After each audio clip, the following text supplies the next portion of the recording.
with an aim and objective to invite the guest with us. I request Honorable Dr. Sancheti sir and Shri Ganpat Patel sir to please come on the stage. Please.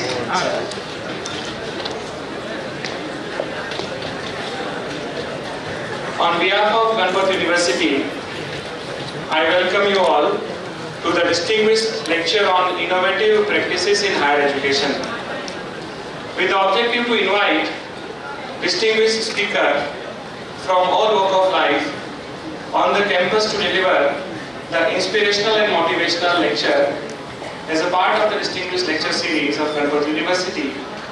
We have today Dr. Sandeep Sancheti, Honorable President, Association of Indian University, and Honorable Vice Chancellor, SRM Institute of Science and Technology, Chennai, with us today.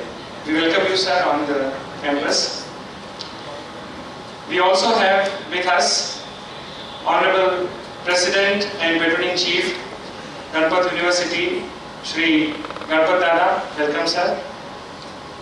At the outset, before moving further, I would like to request Shri Ganpat Patel to welcome Dr. Sandeep Sancheti sir by offering a bouquet and a book. Please, sir.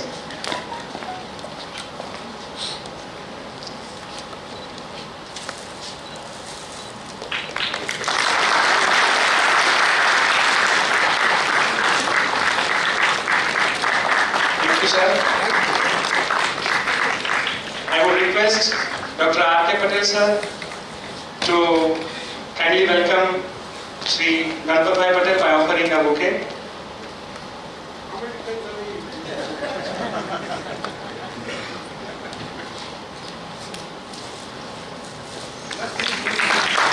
Thank you, sir.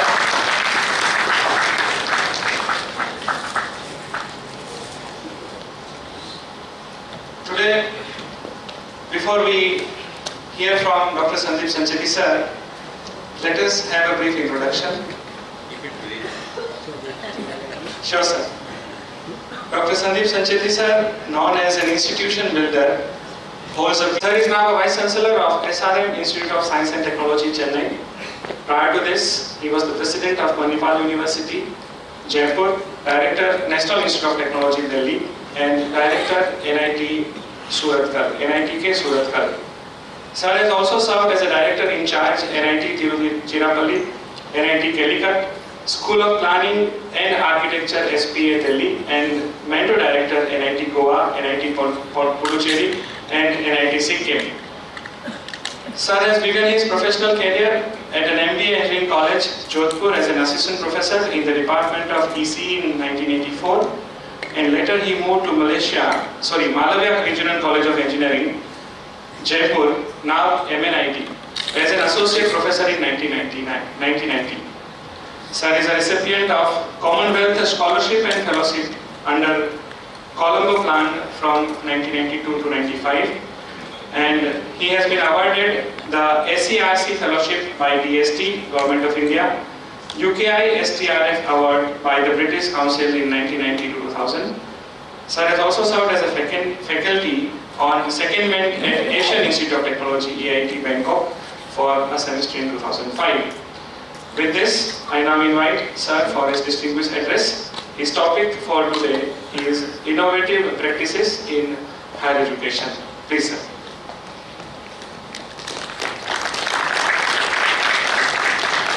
Who are here, and more so because your own Vice Chancellor sir is here. Shri Ganpat Patel is with us today. It's an honor for me to speak in front of him. I don't know whether I can add some value to what I'll say for him, but certainly I'll try my best to deliver something which will be of interest to you, or which may be of something use to you, because all of us go through a cycle of learning, experimenting, improving, innovating, various other things, or maybe thought processes. The only difficulty is how much time is sufficient for that, how much time should I take, how much time should I give you for Q&A later. is something very difficult because all of us as teachers are weak when we are in front of microphone. We try to hog the time, we try to consume the time, at times beyond our limit, and maybe the organizers can warn me. Sometimes they can raise a flag, sir, you're done, your time is over, kind of a thing. So I'll be very happy if that happens, that I'm told that the time is over. I would be trying to be interactive, but too many questions will probably also derail the thoughts which I would like to share with you, and therefore, if possible, we'll keep it in hand. But I may ask you a very simple thing here and there, and you can respond to that if it is so. That much of interaction is easily possible without losing the flow. So, number one, I'd like to say that we are talking about innovative practices in higher education. The world is getting redefined in terms of education, and primarily not because you are willing to do so or I am willing to do so. We are small pawns in that game, not even pawns, not even a drop in the ocean. But we have to play that role. We have to become the facilitator. We have to change ourselves to a large extent. And we would also sustain ourselves by making those changes. Things which do not change with time probably do not survive also. We know many examples in the nature, and therefore change is the order of the day. As we say, change is the only constant, as we say many times. So let's accept that anyone who's trying to be static is going to suffer in general. Dynamism is what is required. Now, teaching is a profession which for some reason in India has lost a little bit of sheen for last few decades, you can say.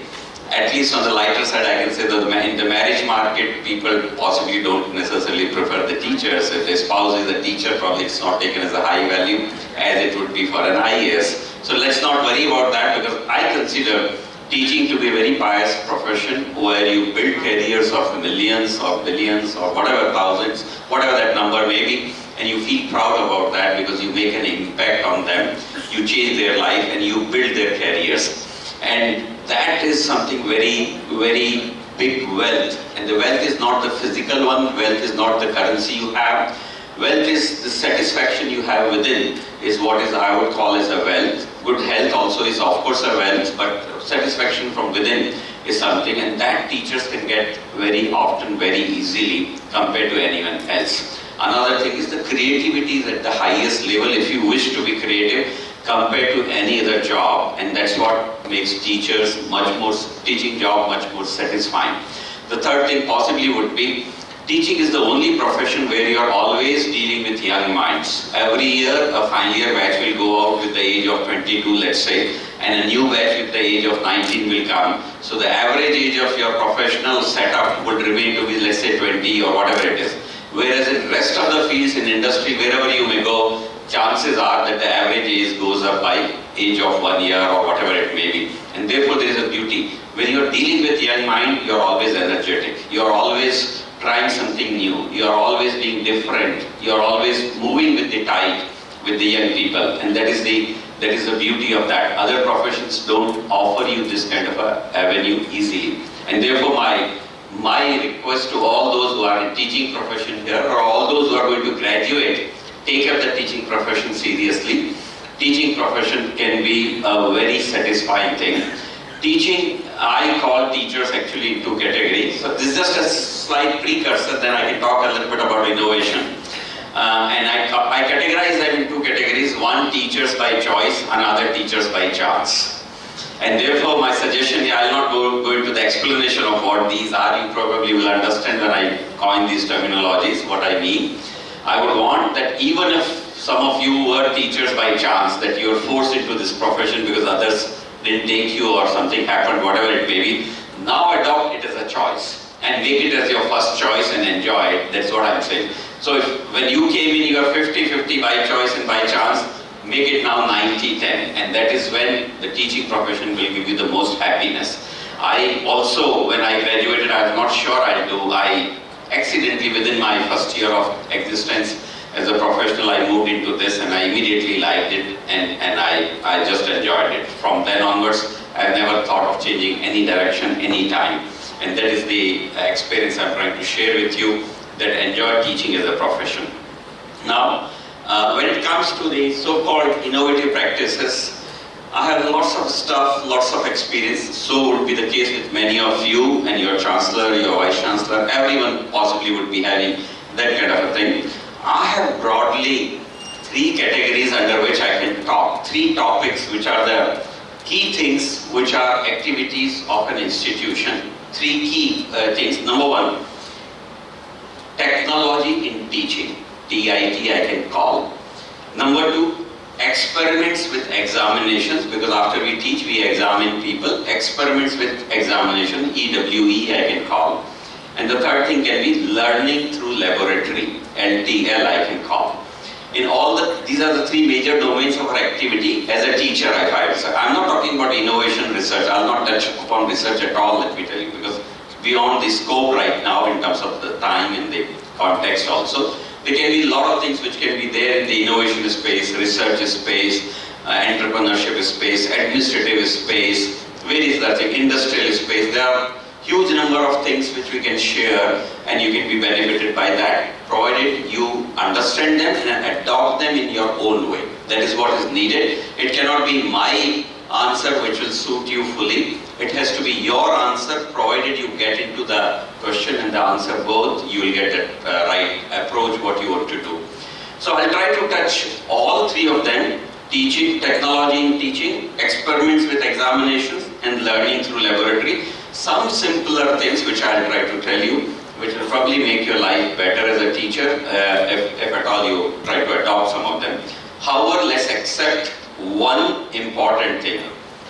Technology is going to define our world. We like it or not, is less meaningful in my opinion. When steam engine came, things changed. You know all industry 1.0, industry 2.0, a lot of people are talking about industry 4.0. I am not at all an expert in that. I'm not going to redefine them or define them at all. But I know that those ages are defined by major technological changes which have happened. So industry 4.0 is also there. So steam engine came, things changed.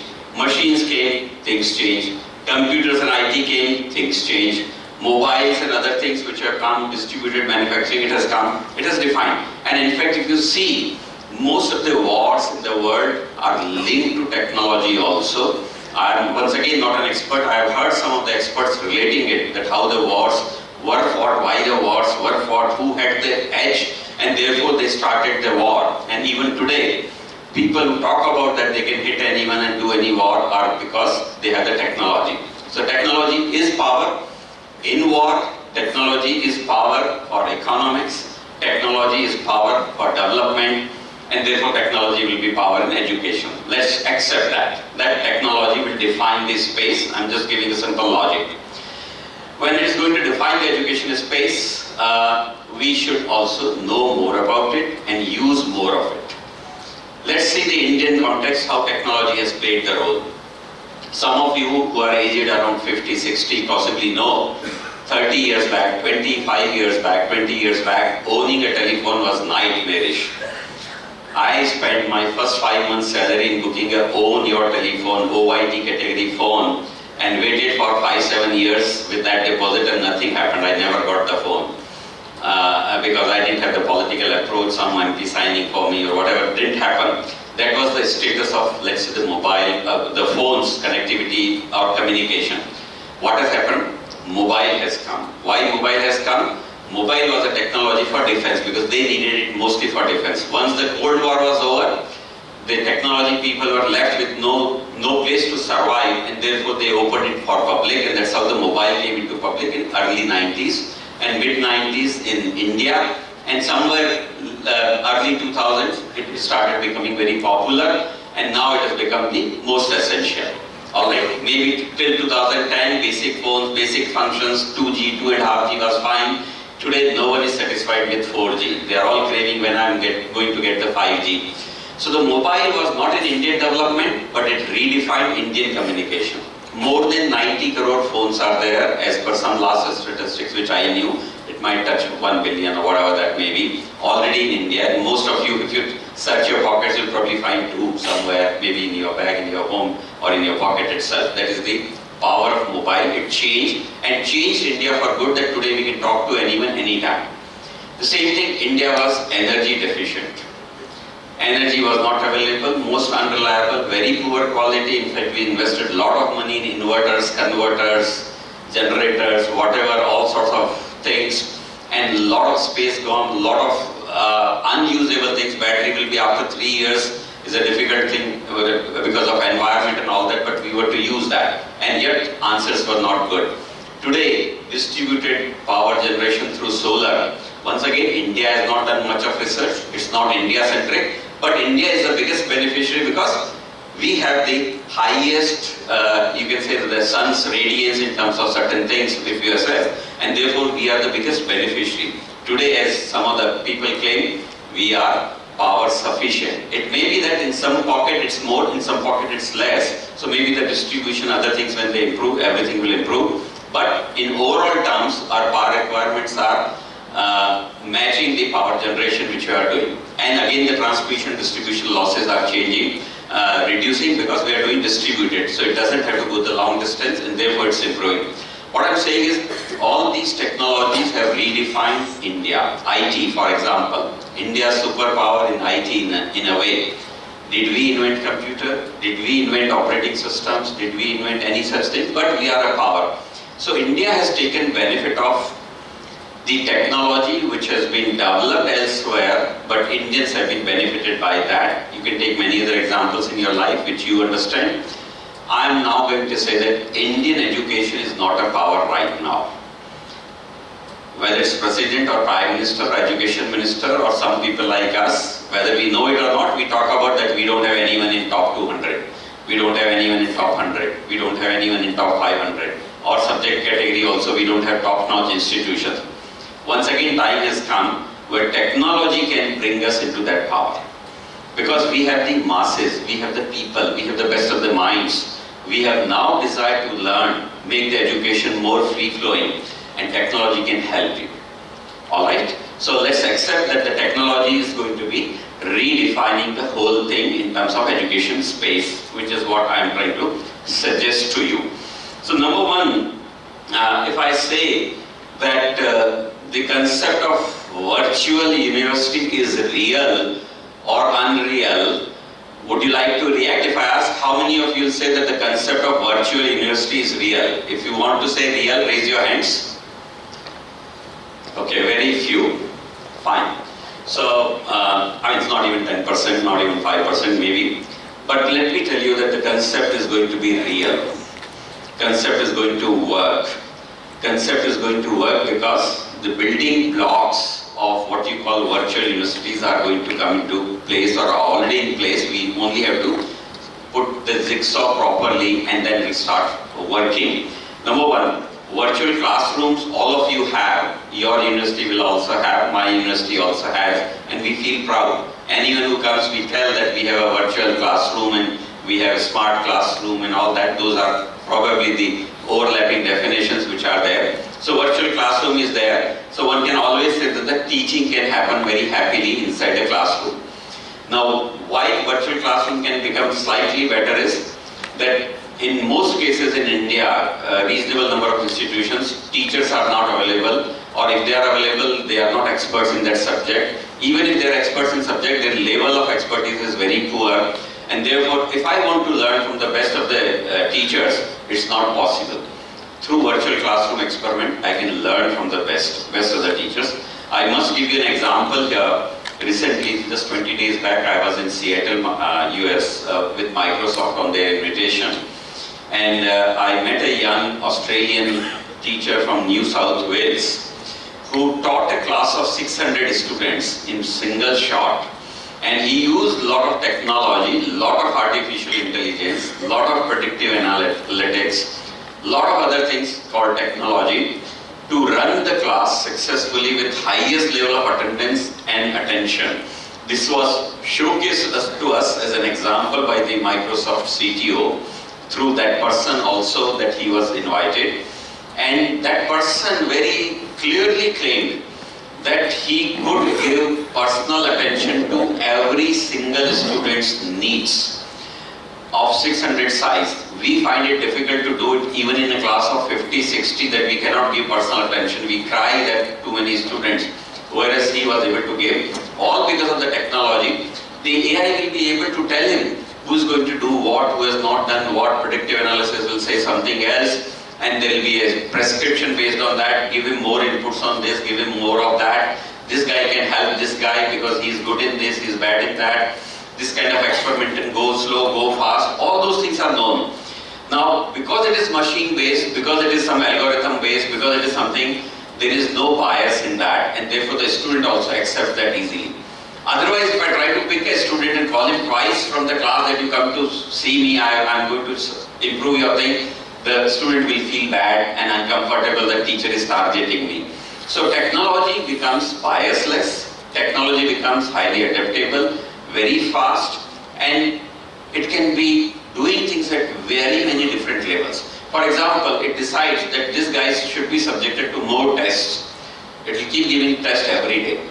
It can be that it uses for checking the assignments. It can keep doing, but the teacher has a limitation. So technology plus teacher, a little bit of guidance, has been a boon in that case, which they showcased to us. And I did invite that gentleman that you should come to India and tell us how technology is going to help us, because we need it in India. We need GER to go up from 25, 26 to 50 in next 12 years. That too when our population base is increasing. So imagine how many universities, how many departments, how many teachers will need. So technology will help us with that. So that's an example that the virtual classroom is very well set, but with the latest technology, not without AI. I'm not saying without AI is good, I'm not saying that. Do we have a virtual lab? Anyone who knows anything about what we call the virtual lab? I'm a little bit surprised that only 2 people are raising hand. Now a few more, but still less than 2 digits, only 9 or 10. I think this experiment started in the country something like in 2009-10 under the mission called NME-ICT mission. Under the National Mission on Education through ICT, NME-ICT as we call. And under that, virtual lab has been one of the core things. All the IITs of those times and some of the institutions, one of them was mine, NIT Surathkal, was doing active participation in that. And in Surathkal today, if you go, one single lab of around 30-40 crores, most iconic, most interdisciplinary, 24/7, every branch, every department working in that is that lab. It was actually students' online laboratory for virtual experimentation called SOLVE. And so virtual labs are there. Virtual labs, why it's better than, in some sense, real labs? You can question it. I'm not saying black is good or white is good, but it's a tremendous value add for the simple reason, virtual lab can be done anytime, anywhere, mode kind of a thing. That means I don't get a slot now, I'll get an evening slot, night slot, morning slot, whatever. Otherwise the physical lab cannot do that. Another thing is, virtual lab, because it's electronic control or electrical control or whatever you can call, you can always control the parameters. That means you have no chance of damaging the equipment. Internal controls will be there. Otherwise, when I'm doing it physically, I may damage anything by over-applying, supplying, whatever it may be. So damaging will not be there. The third thing would be, it will not allow you to perform the experiment unless you go through the process of passing the test. And once you pass the test, then only it will give you license to operate that remotely. That means you have to, what we say generally to our students is, you should know about the experiment you are going to perform. You should come prepared. They don't come prepared. We can't help it much. And then they play with everything which is there. In this case, they cannot. Even if they do, they cannot damage anything. So that's another beauty. The fourth one possibly would be, I cannot very easily allow the students to access the complicated, costly equipment because they can damage it very easily, or maybe it's not available in my lab at all. Now, under the virtual mode, wherever on earth it is there, I can do it in IIT or IIM or wherever it may be in NIT, it can be there and you can do it. So you can have a handshake with the institutions, and some of them are open resources. Government of India, whatever it has done, is an open resource, so you can always perform. And therefore, this virtual lab gives you a laboratory facility as go as you please kind of a thing. And that's the important thing. The most expensive aspect of, let's say, engineering education or technological or scientific education is the cost of the equipment, the maintenance of the equipment, the maintenance of the environment, and the poor use of the facility in Indian context. We create it with crores of rupees and you hardly use it for 2 or 4 hours or 6 hours in a week, because that's the only lab part which you have, and the rest of the time it is not put to good use, and therefore you can use it. 6 institutions can decide, these are the 6 experiments which we want to do. Each one of us buy one, do some cost sharing and allow access of each other's student through virtual laboratory. So virtual laboratory concept is also well set. Some of you, if you do not know, the national coordination, as per my knowledge, is being done by IIIT Hyderabad at the national level right now in terms of that. So virtual laboratory for computer science can be very easy in various forms, but it is there for every discipline and every branch of engineering. It's available. Go and experiment with it. So virtual laboratory is also available. The third thing is examination. Can the examinations be virtual? In the sense, virtual means that it need not be physical. It need not be this. You can be sitting under camera, you can be doing it. You need not be doing only objective, you can do subjective. The moment it is done, it is captured by various devices which we have. It can capture this thing, pack it as an answer book, like we do in PDF form. Book opens as a book. It will go to the examiner, which is already identified. The moment exam is over, the packet will be sent or the file will be sent. The examiner has a tool to open it, and the examiner can mark it. There will be no problem with not marking a question, because it will force you to do everything. You can scribble and write your comments. You can have no problem of totaling getting wrong, because a lot of people go for re-totaling and all that. And the examiner can check examination whether he is on a holiday in US or whether he is working anywhere or anything. And therefore the technology comes to the fore that the examinations can also be done online. When all of these things can be done online, these are the 3 key components: teaching, learning, the hands-on laboratory, and the examination, which results in what we call degree. You find that everything is in a technological or a virtual mode, and therefore the concept of virtual university would be real. I think another example in flexibility is the MOOCs or SWAYAM, which you know. Alright, MOOCs and SWAYAM for laboratory may not be there right now. Some of the industries might do, but for courses it is already there. Alright, and therefore you find out there are now more icings on the cake, and that is what we call the MOOCs, etc., which is there. So the point here is, my submission here is that the virtual university concept is going to come into existence very soon. Now I must give you one example why I am making this empathetic statement. There is a new concept called National Academic Credit Bank, NACB. Most of you might not have read about it. Some 3 months back, UGC has initiated that particular activity. I am part of that 6-member committee.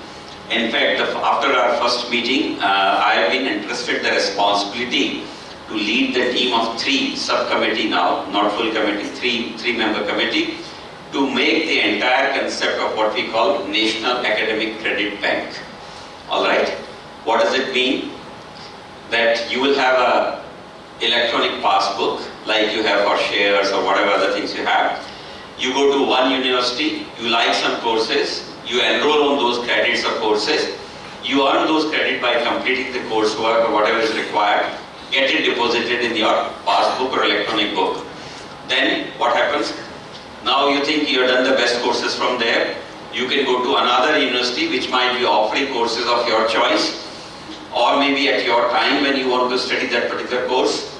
Once again you can earn. You can go to 5 universities, earn let's say 20 credits from each one of them. Finally you can go to 6th one and earn another 30-40 credits and say, make my engineering degree. Once the credits are used, they will be debited from your passbook, and those credits are used for awarding your degree. For anything further beyond that, you can do something like that. What it basically means is, a student who wants to choose a university for a particular reason can choose a subject for a particular reason can choose, can do it at a time in the order in which they want, unless there is a prerequisite for a course.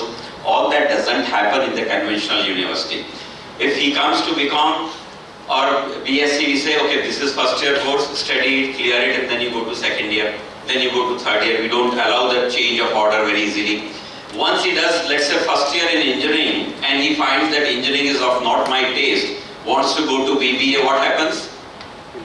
A student who has come to engineering and he finds that engineering is not of his taste now anymore and he wants to go to BBA, what happens?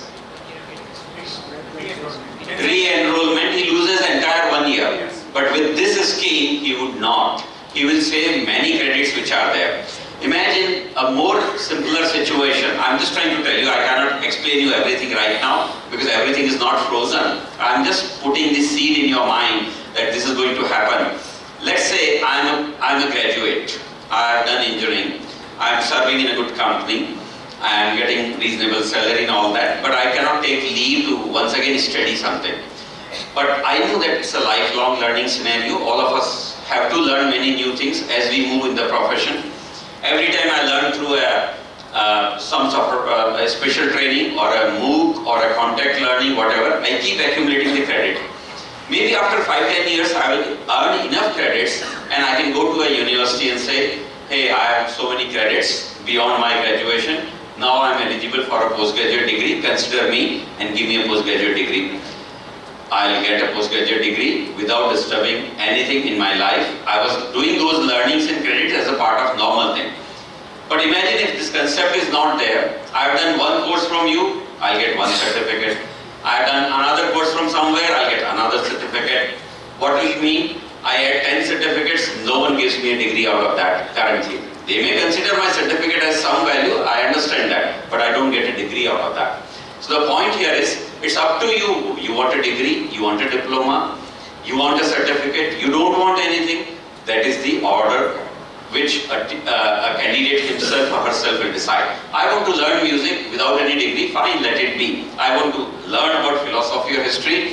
I'm an engineer, but I want to learn about that. I'm not interested in certificate, I'll not pay for that, but I'll still learn. And therefore, this concept of open learning is important, and wherever I think it can be adding value to my certification and training and degree, I can earn the credit also, deposit the credit and use the credit.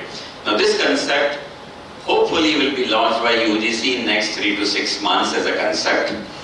We are trying to, because we know that in India distortions happen very easily. Yesterday evening, 4 to 6 p.m. in UGC, we are discussing this particular thing in our committee. And we might eventually open it to PG courses more to begin with and UG a little later. I'm just saying, initially do with courses which have more overlap, like history, like BA, BCom, BSc, BBA like, and we'll touch the professional courses later. But the concept is more or less ready. US has experimented with it in certain sense, and the Korea has also experimented with in some sense. Now, if India has to encash the technology wave, this will be one defining thing for the education if it works. There are many technologies which have come to India and has failed also. So if we, the teachers, don't use this technology successfully, we may not have the best answer because there is a huge shortage of teachers today and there is a tremendous shortage of good teachers.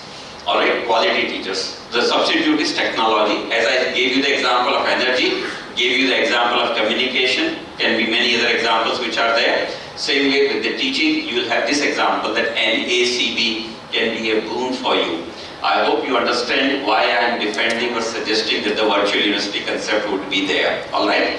It depends how much advantage a student would like to take or a system would like to take will decide whether it will fail or succeed. Remember, today, this system which I am suggesting to you will be entirely student-centric.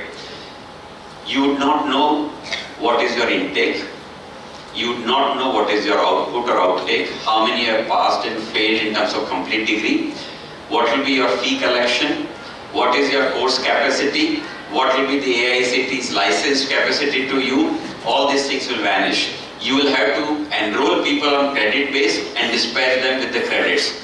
You will have to charge the fee on credit base and finish the whole thing like that. So there are going to be sea changes. Unless we accept those changes, we will be in difficulty. But my suggestion would be that we should experiment with new technology for our benefit, as we have done in certain other cases. And that is how this innovation will help us. And therefore, this concept of MOOCs or virtual things and online things, aided with the teacher's presence, I think government is saying a lot about MOOCs. They are forcing you, they are seeking your data, how many MOOC courses you have done, SWAYAM basically, if not MOOC. MOOC is a general term, you keep giving that data. But the point is, if you embed it into the system, like 20% they allow, 50% they allow, whatever, it will become much more vibrant, and that's how the scheme will succeed in times to come. So this is a suggestion as far as the technology in teaching is concerned.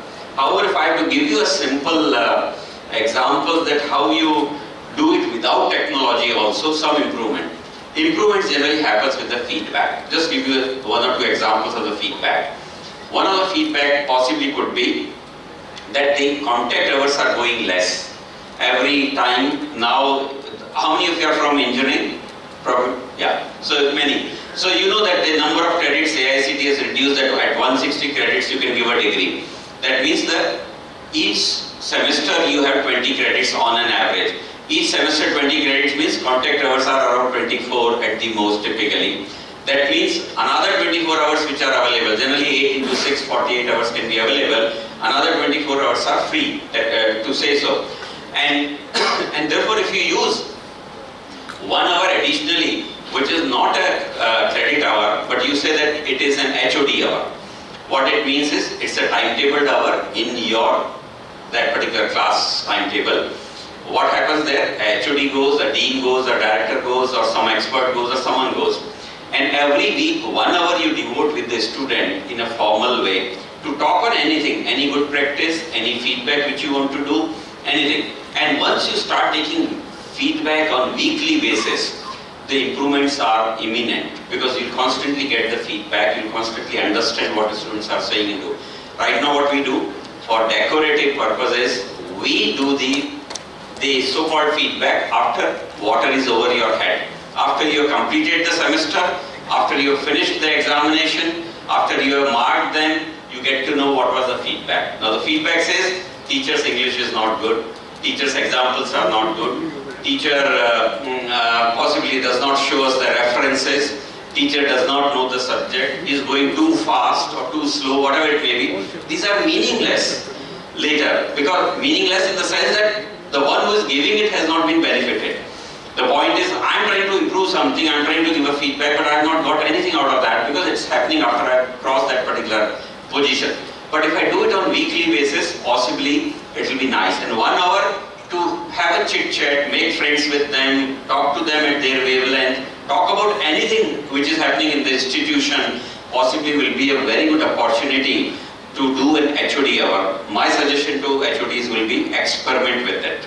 It will make your students your friends if you do it like that, and it's a good mechanism for feedback. Another example for feedback, if I have to give you, I can possibly say that there can be all of us teach for, let's say, 1 hour or 55 minutes or whatever that class time may be. We cannot constantly speak in the class for 1 hour. We don't do the verbal or the full-time engaging activity. There has to be a full stop, comma, or a small gap in what you are doing. What I'm saying is some pauses are there, either at that time or at the end of the class. And this I have heard from one of the teachers in recent times, who was a very senior person, very learned teacher. He ended up with the power of mobile. It changed India for good, that today we can talk to anyone, anytime. The same thing, India was energy deficient.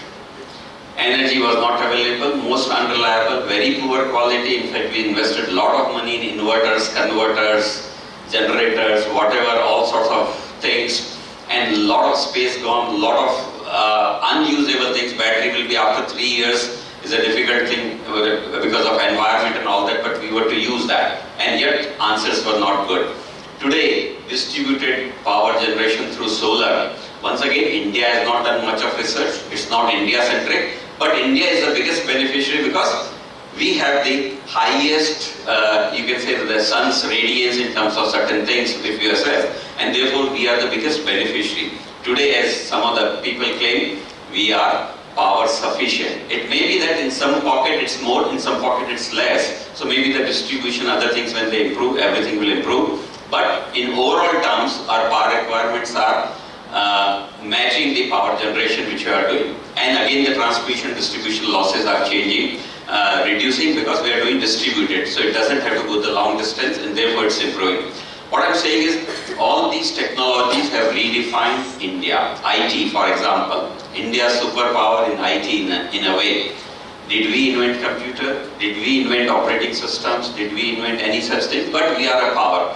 So India has taken benefit of the technology which has been developed elsewhere, but Indians have been benefited by that. You can take many other examples in your life which you understand. I am now going to say that Indian education is not a power right now. Whether it's president or prime minister or education minister or some people like us, whether we know it or not, we talk about that we don't have anyone in top 200. We don't have anyone in top 100. We don't have anyone in top 500. Or subject category also, we don't have top-notch institutions. Once again, time has come where technology can bring us into that power. Because we have the masses, we have the people, we have the best of the minds. We have now decided to learn, make the education more free-flowing, and technology can help you. Alright? So let's accept that the technology is going to be redefining the whole thing in terms of education space, which is what I am trying to suggest to you. So number one, if I say that the concept of virtual university is real or unreal, would you like to react if I ask how many of you will say that the concept of virtual university is real? If you want to say real, raise your hands.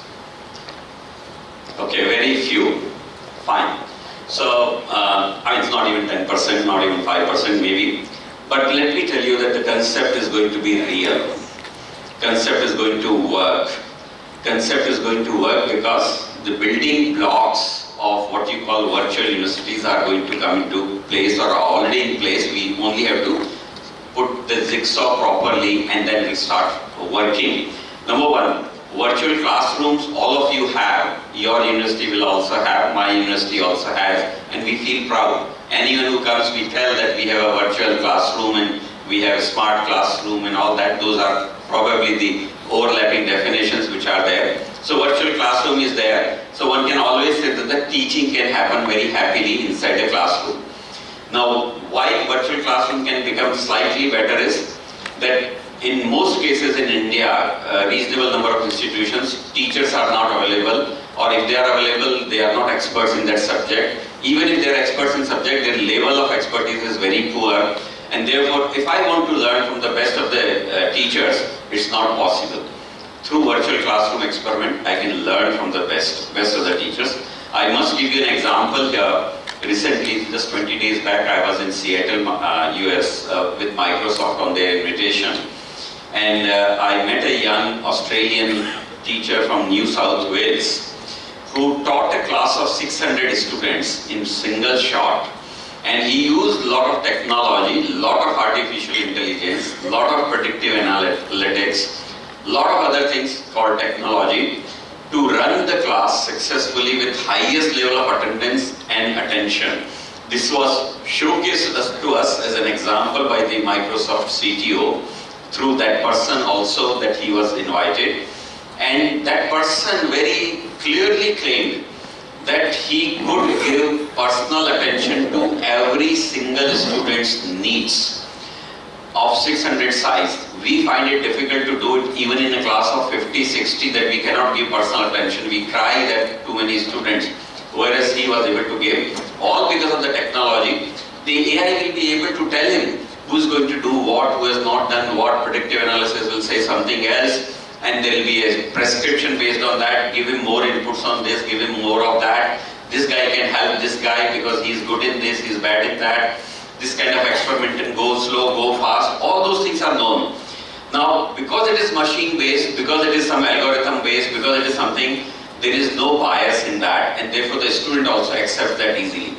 Otherwise, if I try to pick a student and call him twice from the class that you come to see me, I'm going to improve your thing, the student will feel bad and uncomfortable that teacher is targeting me. So technology becomes biasless, technology becomes highly adaptable, very fast, and it can be doing things at very many different levels. For example, it decides that this guy should be subjected to more tests. It will keep giving test every day. It can be that it uses for checking the assignments. It can keep doing, but the teacher has a limitation. So technology plus teacher, a little bit of guidance, has been a boon in that case, which they showcased to us. And I did invite that gentleman that you should come to India and tell us how technology is going to help us, because we need it in India. We need GER to go up from 25, 26 to 50 in next 12 years. That too when our population base is increasing. So imagine how many universities, how many departments, how many teachers will need. So technology will help us with that. So that's an example that the virtual classroom is very well set. But with the latest technology, not without AI. I'm not saying without AI it's good, I'm not saying that. Do we have a virtual lab? Anyone who knows anything about what we call a virtual lab? I'm a little bit surprised that only 2 people are raising hand. Now a few more, but still less than 2 digits, only 9 or 10. I think this experiment started in the country something like in 2009-10 under the mission called NME-ICT mission. Under the National Mission on Education through ICT, NME-ICT as we call. And under that, virtual lab has been one of the core things. All the IITs of those times and some of the institutions, one of them was mine, NIT Surathkal, was doing active participation in that. And in Surathkal today, if you go, one single lab of around 30-40 crores, most iconic, most interdisciplinary, 24/7, every branch, every department working in that is that lab. It was actually students' online laboratory for virtual experimentation called SOLVE. And so virtual labs are there. Virtual labs, why it's better than, in some sense, real labs? You can question it. I'm not saying black is good or white is good, but it's a tremendous value add. For the simple reason, virtual lab can be done anytime, anywhere, mode kind of a thing. That means I don't get a slot now, I'll get an evening slot, night slot, morning slot, whatever. Otherwise the physical lab cannot do that. Another thing is, virtual lab, because it's electronic control or electrical control or whatever you can call, you can always control the parameters. That means you have no chance of damaging the equipment. Internal controls will be there. Otherwise, when I'm doing it physically, I may damage anything by over-applying, supplying, whatever it may be. So damaging will not be there. The third thing would be, it will not allow you to perform the experiment unless you go through the process of passing the test. And once you pass the test, then only it will give you license to operate that remotely. That means you have to, what we say generally to our students is, you should know about the experiment you are going to perform. You should come prepared. They don't come prepared. We can't help it much. And then they play with everything which is there. In this case, they cannot. Even if they do, they cannot damage anything. So that's another beauty. The fourth one possibly would be, I cannot very easily allow the students to access the complicated, costly equipment because they can damage it very easily, or maybe it's not available in my lab at all. Now, under the virtual mode, wherever on earth it is there, I can do it in IIT or IIM or wherever it may be in NIT, it can be there and you can do it. So you can have a handshake with the institutions, and some of them are open resources. Government of India, whatever it has done, is an open resource, so you can always perform. And therefore, this virtual lab gives you a laboratory facility as go as you please kind of a thing. And that's the important thing. The most expensive aspect of, let's say, engineering education or technological or scientific education is the cost of the equipment, the maintenance of the equipment, the maintenance of the environment, and the poor use of the facility in Indian context.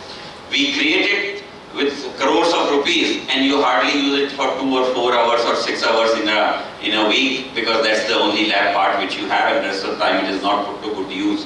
And therefore you can use it. 6 institutions can decide, these are the 6 experiments which we want to do. Each one of us buy one, do some cost sharing, and allow access of each other's student through virtual laboratory. So virtual laboratory concept is also well set.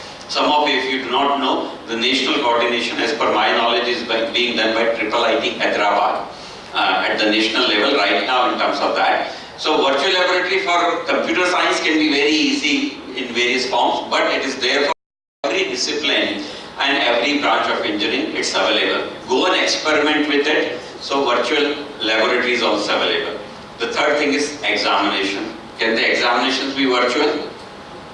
In the sense, virtual means that it need not be physical. It need not be this. You can be sitting under camera, you can be doing it. You need not be doing only objective, you can do subjective. The moment it is done, it is captured by various devices which we have. It can capture this thing, pack it as an answer book, like we do in PDF form. Book opens as a book. It will go to the examiner, which is already identified. The moment exam is over, the packet will be sent or the file will be sent. The examiner has a tool to open it, and the examiner can mark it. There will be no problem with not marking a question because it will force you to do everything. You can scribble and write your comments. You can have no problem of totaling getting wrong because a lot of people go for re-totaling and all that. And the examiner can check examination whether he is on a holiday in US or whether he is working anywhere or anything. And therefore the technology comes to the fore that the examinations can also be done online. When all of these things can be done online, these are the three key components: teaching, learning, the hands-on laboratory, and the examination, which results in what we call degree. You find that everything is in a technological or a virtual mode, and therefore the concept of virtual university would be real. I think another example in flexibility is the MOOCs or SWAYAM, which you know. Alright, MOOCs and SWAYAM for laboratory may not be there right now. Some of the industries might do, but for courses it is already there. Alright, and therefore you find out there are now more icings on the cake, and that is what we call the MOOCs, etc., which is there.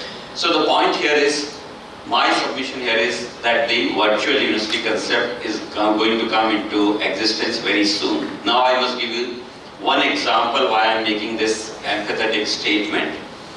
There is a new concept called National Academic Credit Bank, NACB. Most of you might not have read about it. Some 3 months back, UGC has initiated that particular activity. I am part of that 6-member committee. In fact, after our first meeting, I have been entrusted the responsibility to lead the team of 3 subcommittee now, not full committee, 3-member committee, to make the entire concept of what we call National Academic Credit Bank. Alright? What does it mean? That you will have a electronic passbook like you have for shares or whatever other things you have. You go to one university, you like some courses, you enroll on those credits or courses, you earn those credits by completing the coursework or whatever is required, get it deposited in your passbook or electronic book. Then what happens? Now you think you have done the best courses from there, you can go to another university which might be offering courses of your choice, or maybe at your time when you want to study that particular course. Once again you can earn. You can go to 5 universities, earn let's say 20 credits from each one of them. Finally you can go to 6th one and earn another 30-40 credits and say, make my engineering degree. Once the credits are used, they will be debited from your passbook, and those credits are used for awarding your degree. For anything further beyond that, you can do something like that. What it basically means is, a student who wants to choose a university for a particular reason can choose a subject for a particular reason can choose, can do it at a time in the order in which they want, unless there is a prerequisite for a course. All that doesn't happen in the conventional university. If he comes to BCom or BSc, we say, okay, this is first year course, study it, clear it, and then you go to second year, then you go to third year. We don't allow the change of order very easily. Once he does, let's say first year in engineering, and he finds that engineering is of not my taste, wants to go to BBA, what happens? A student who has come to engineering, and he finds that engineering is not of his taste now anymore, and he wants to go to BBA, what happens? Re-enrollment, he loses entire 1 year. But with this scheme, he would not. He will save many credits which are there. Imagine a more simpler situation. I'm just trying to tell you, I cannot explain you everything right now because everything is not frozen. I'm just putting this seed in your mind that this is going to happen. Let's say I'm a graduate. I have done engineering. I'm serving in a good company. I am getting reasonable salary and all that, but I cannot take leave to once again study something. But I know that it's a lifelong learning scenario. All of us have to learn many new things as we move in the profession. Every time I learn through some sort of a special training or a MOOC or a contact learning, whatever, I keep accumulating the credit. Maybe after 5-10 years I will earn enough credits and I can go to a university and say, hey, I have so many credits beyond my graduation. Now I am eligible for a postgraduate degree. Consider me and give me a postgraduate degree. I'll get a postgraduate degree without disturbing anything in my life. I was doing those learnings and credits as a part of normal thing. But imagine if this concept is not there. I've done one course from you, I'll get one certificate. I've done another course from somewhere, I'll get another certificate. What will it mean? I had 10 certificates, no one gives me a degree out of that currently. They may consider my certificate as some value, I understand that, but I don't get a degree out of that. So the point here is, it's up to you. You want a degree, you want a diploma, you want a certificate, you don't want anything. That is the order which a candidate himself or herself will decide. I want to learn music without any degree, fine, let it be. I want to learn about philosophy or history. I'm an engineer, but I want to learn about that. I'm not interested in certificate, I'll not pay for that, but I'll still learn. And therefore, this concept of open learning is important, and wherever I think it can be adding value to my certification and training and degree, I can earn the credit also, deposit the credit and use the credit. Now this concept hopefully will be launched by UGC in next 3 to 6 months as a concept. We are trying to, because we know that in India distortions happen very easily. Yesterday evening, 4 to 6 p.m. in UGC, we are discussing this particular thing in our committee. And we might eventually open it to PG courses more to begin with and UG a little later. I'm just saying, initially do with courses which have more overlap, like history, like BA, BCom, BSc, BBA like, and we'll touch the professional courses later. But the concept is more or less ready. US has experimented with it in certain sense, and the Korea has also experimented with in some sense. Now, if India has to encash the technology wave, this will be one defining thing for the education if it works. There are many technologies which have come to India and has failed also. So if we, the teachers, don't use this technology successfully, we may not have the best answer, because there is a huge shortage of teachers today, and there is a tremendous shortage of good teachers. Alright, quality teachers. The substitute is technology. As I gave you the example of energy, gave you the example of communication, can be many other examples which are there. Same way with the teaching, you will have this example that NACB can be a boon for you. I hope you understand why I am defending or suggesting that the virtual university concept would be there. Alright? It depends how much advantage a student would like to take or a system would like to take will decide whether it will fail or succeed. Remember, today, this system which I am suggesting to you will be entirely student-centric. You would not know what is your intake. You would not know what is your output or outtake, how many have passed and failed in terms of complete degree, what will be your fee collection, what is your course capacity, what will be the AICT's licensed capacity to you. All these things will vanish. You will have to enroll people on credit base and dispatch them with the credits. You will have to charge the fee on credit base and finish the whole thing like that. So there are going to be sea changes. Unless we accept those changes, we will be in difficulty. But my suggestion would be that we should experiment with new technology for our benefit, as we have done in certain other cases. And that is how this innovation will help us. And therefore, this concept of MOOCs or virtual things and online things, aided with the teacher's presence. I think government is saying a lot about MOOCs. They are forcing you, they are seeking your data, how many MOOC courses you have done, SWAYAM basically, if not MOOC. MOOC is a general term, you keep giving that data. But the point is, if you embed it into the system, like 20% they allow, 50% they allow, whatever, it will become much more vibrant, and that's how the scheme will succeed in times to come. So this is a suggestion as far as the technology in teaching is concerned. However, if I have to give you a simple example that how you do it without technology also, some improvement. Improvements generally happens with the feedback. Just give you one or two examples of the feedback.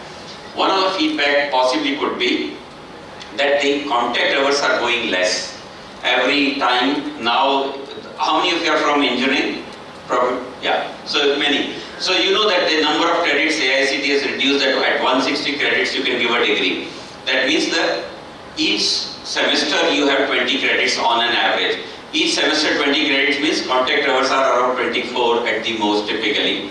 That means another 24 hours which are available. Generally 8 into 6, 48 hours can be available. Another 24 hours are free, to say so.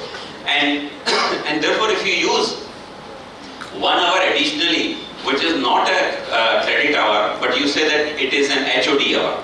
What it means is it's a hour in your that particular class timetable. What happens there? A HOD goes, a dean goes, a director goes, or some expert goes, or someone goes. And every week, 1 hour you devote with the student in a formal way to talk on anything, any good practice, any feedback which you want to do, anything. And once you start taking feedback on weekly basis, the improvements are imminent because you constantly get the feedback, you constantly understand what the students are saying and do. Right now what we do, for decorative purposes, we do the so-called feedback after water is over your head. After you have completed the semester, after you have finished the examination, after you have marked them, you get to know what was the feedback. Now the feedback says, teacher's English is not good, teacher's examples are not good, teacher possibly does not show us the references, teacher does not know the subject, is going too fast or too slow, whatever it may be. These are meaningless later, because meaningless in the sense that the one who is giving it has not been benefited. The point is, I'm trying to improve something, I'm trying to give a feedback, but I have not got anything out of that because it's happening after I have crossed that particular position. But if I do it on weekly basis, possibly it will be nice. And 1 hour to have a chit chat, make friends with them, talk to them at their wavelength, talk about anything which is happening in the institution, possibly will be a very good opportunity to do an HOD hour. My suggestion to HODs will be experiment with it. It will make your students your friends if you do it like that, and it's a good mechanism for feedback. Another example for feedback, if I have to give you, I can possibly say that there can be all of us teach for let's say 1 hour or 55 minutes or whatever that class time may be. We cannot constantly speak in the class for 1 hour. We don't do the verbal or the full-time engaging activity. There has to be a full stop, comma, or a small gap in what you are doing. What I'm saying is some pauses are there, either at that time or at the end of the class. And this I have heard from one of the teachers in recent times, who was a very senior person, very learned teacher. He ended up a student, or every class would have that one A4 sheet, you make 20 pieces of that, 2 A4 sheets, you make 40 pieces and give it to all the students in your class. And keep a box. When the class is over, ask them to write only one thing. What was the best concept today? What was the worst concept today? That's all. And put it in the box, irrespective of your name, this, that, whatever. Some may not put, doesn't matter. Someone may abuse you also, doesn't matter. Because anyone, people abuse others when they are not one-to-one. Many of us curse many politicians, many of us curse many bureaucrats, we do. Doesn't matter, take that in your stride, remove the extremes which are there. You will immediately get a feedback whether you are doing a right thing in the class or not. Which concept is difficult, which is not. So next day when you start class, you talk about, okay, this concept seems to have been understood and therefore you're not repeating anything. This seemed to have been a difficult one. Let me try and explain with another example. And that when you do that, the student who actually did not understand is now looking for your next class that he's going to explain me that. And he gets attracted towards the class. And he gets more satisfied when that new answer is given to the same problem. And therefore the teaching learning becomes better. So that's an innovative practice, I would say. If you can do it, there's no cost to any of these things which I have told you. Getting 1 hour HOD going to the class and talking to one class, if not HOD, Dean, Director, Vice Chancellor, Chancellor, anyone can go, any expert can go and engage that 1 hour. You'll get a very nice feedback. And we have experimented and we are very successful and happy about that. So like this, you can do a lot of innovations in teaching, learning, but my bigger take is technology will drive it. I'm not talking about virtual realities, I'm not talking about the concept of all these things, but you probably know that the concept of flipped classroom is there. How many of you know flipped classroom? Once again, very few. My suggestion to you, whosoever is your faculty director or dean for faculty affairs, faculty matters, faculty training, should do a workshop on some of such things called flipped classrooms and all that. Maybe on MOOCs, maybe on virtual things, maybe on... How you use it is a very different thing, but you should do it. Alright? So flipped classroom is basically teacher does not teach in the class. Teacher does not teach in the class. Flipping anything is means putting the top at the bottom and bottom at the top is what? If I keep my phone like this, I will not be able to view anything. But it's a concept in teaching, learning, flipped classroom. And it's a new concept, fairly well sought after. In practical world, it is always there. When you go to the job, it will always be a flipped approach. Your boss is not going to teach you. Your boss is going to ask you, do you know this? Do you have the answer for this?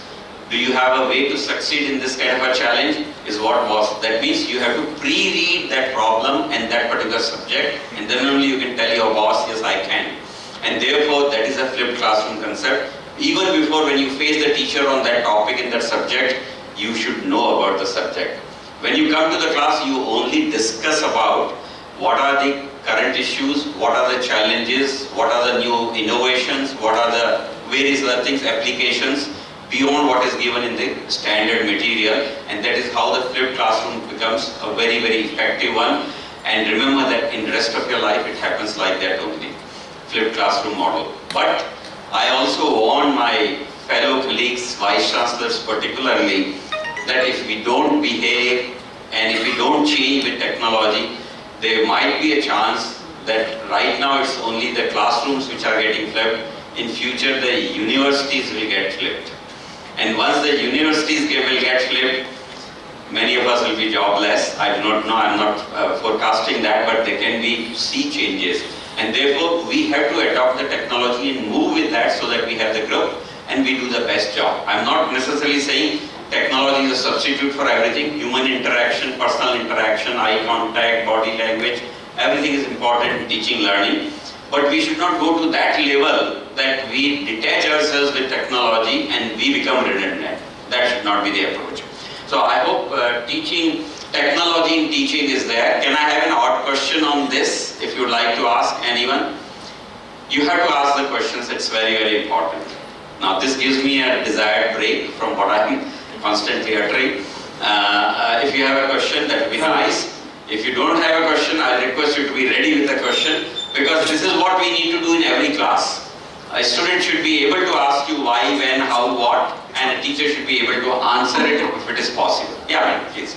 So if I talk about virtual learning, so that means the courses would be taught online and the teachers would be delivering the course online, and there would be no such classroom kind of an environment? No, you can have a heterogeneous mix. Okay. Yeah. So we are open towards heterogeneous classroom. Obvious. Because MOOC is coming in, so I was thinking beyond that there will be no classroom environment as such, as you talked about the different credits and degree being awarded after accumulation of credit.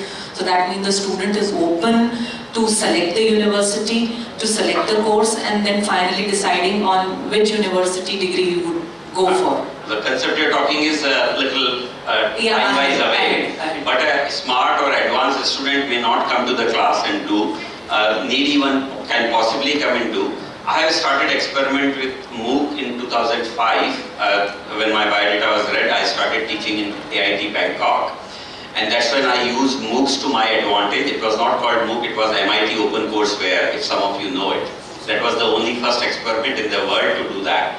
And I used it for my own success and benefit. Now it's very much prevalent. When I started experimenting in Indian universities, where I have worked as a vice chancellor, it was somewhere 5 years back, and I have always done a guided MOOC. Because otherwise they don't know how to use it effectively, so I have done guided MOOC, and that helps them. Which courses to take, which modules to take, because it's all modular generally speaking. Which one would be better, which one would be relevant, unless it is a completely different. If it is a course related, then it's a different thing. And if it is an outside, it's a different thing. So I would suggest that people like us, to begin with, should do a guided one, wherever. And that's why I've been saying, adopt technology. I'm not saying that discard our own presence. Adopt technology so that we take the benefit. I give you the example of New South Wales. That was that the teacher remains, and teacher is now able to claim that I'm handling 600 people in a personalized way. In fact, let me give you another example which we concluded there, and you'll be surprised to know what is going to happen to the teaching, learning profession or system also. When we are concluding, we are coming out with what should be the future. what should be the answer, where should we go, what should we do. So most of the students are at loss, most of the counselors are at loss, or they do counseling but they may not be very good. Or even if they are good, it's done by their private knowledge, not an extensive set of knowledge. So in the age of big data, machine learning, artificial intelligence, you can use the whole world's data to see what can happen. And that's where something like GPS. How many of you use GPS? Large number. Okay. If I turn the words around and I say SPG, how many of you use SPG? No one will raise hand because you don't know the name. But the name can be Students Personal Guidance System. SPG can be Students Personal Guidance System. What I'm saying is, in this mobile, I hit the Google Maps or whatever which maps I want. I press a button, it tells me where am I. Then I tell, I need this destination where I have to reach or I have to go. It shows me the destination on the map. Then I ask that show me the direction or show me the path or whatever details, it shows me that. Then I say, okay, start the guidance in the direction, it does that. Later it starts correcting that. Later it starts giving me the option, this route is fast, this route is slow, this route is that. That is what a student can get in the student's personal guidance system in life also. I am studying today here with 12th degree, I can feed in this. I want to tell them that I want to do a PhD, and beyond PhD I want to be there, or whatever I want to say as my destination, I'll feed the destination. A huge database connected system with all the tools, tackles, AI, everything can tell me, professor, or maybe at that time I'll not be a professor, it can tell Sandeep you can go this way, that way, do a PhD from here, do a master's here, do this course, do that course. In fact, I gave this as an example to Microsoft people that you should do it. And I gave the example that someone, a young student can always say that I want to become Satya Nadella, okay, as the CEO of Microsoft in next 20-25 years. And it should be able to show you the route. Whether you'll succeed or not is not the guarantee of the map. Alright? You'll succeed or not is not the guarantee of the map. I'm driving my car, fine, but it shows me only the route. Provided your car is good, provided your driving is good, provided you are safe, provided there is no junction accident happens, you will probably reach there. So anything can happen, but it tells you the way. And therefore the teaching learning can change in a drastic way if you look at what technology can do to it. Alright, I'll probably stop at this point, at this level only. I'm open to any questions, criticism also, suggestions also, privately also, personally also. Thank you so Alright. much. Okay, we'll have more questions later. I'll now go on to, because there won't be enough time, I have left only, I think 15 minutes are left only. I'll go to the next one, experiments with examination. I'll not give you everything which is there, but if you really want to improve, an innovation technique would be, in my last 5 years, I'm not saying about SRM, but the prior to that, I have had no single revaluation, no single rechecking, no single retotaling. All my examination results were declared in 10 days. Maybe you are doing better, I don't know. But if you are not doing better, it's for you to learn what I was doing. For every question, the answer book will be returned to the student. The question paper, answer book will be returned to the student. I don't want to keep that document as a garbage with me in a dump yard where the termites keep accumulating later and after 1 year I try to sell it and with no value. That can be a prized possession. Why? If I give it to you, suppose you have got 60 marks out of 100. You are happy, okay, first division or something, and you got and you're fine. You can tell your father, mother or friends that I have first division. But when I give back that answer script to you, you will probably understand more about it, that why I didn't get the remaining 40 marks. Where I made the mistake. Where I was expecting more marks, I didn't get, what is the reason. All that would be understood to you. This is a souvenir for you for your life. When you see it 6 months later, you will laugh at yourself that what mistakes you are making. Please understand that. And therefore, that's very important for you. For an examination cell, it's only a dump. And therefore, it should be given back. If you can make a system, please do it. The students will become responsible. The students will become accountable. The students cannot curse teachers because they generally do. Teacher was bad, examination was bad, marking was bad, paper was tough, subject was not taught. All these are the standard answers. But when they see the answer script and when they see the question, they probably understand most of it, what was wrong and what was right. Alright? And therefore, please experiment with such things. It will bring more transparency. More transparency means no revaluation, no rechecking, no retotaling also. Alright? Similarly, if I give you another example, that two examples I'll give you in the examination domain. One is open book. How many of you have appeared in an open book examination in your life? You do it here in some cases? No. So it looks like a good number of them have appeared. Are you doing open book examinations here? Why not?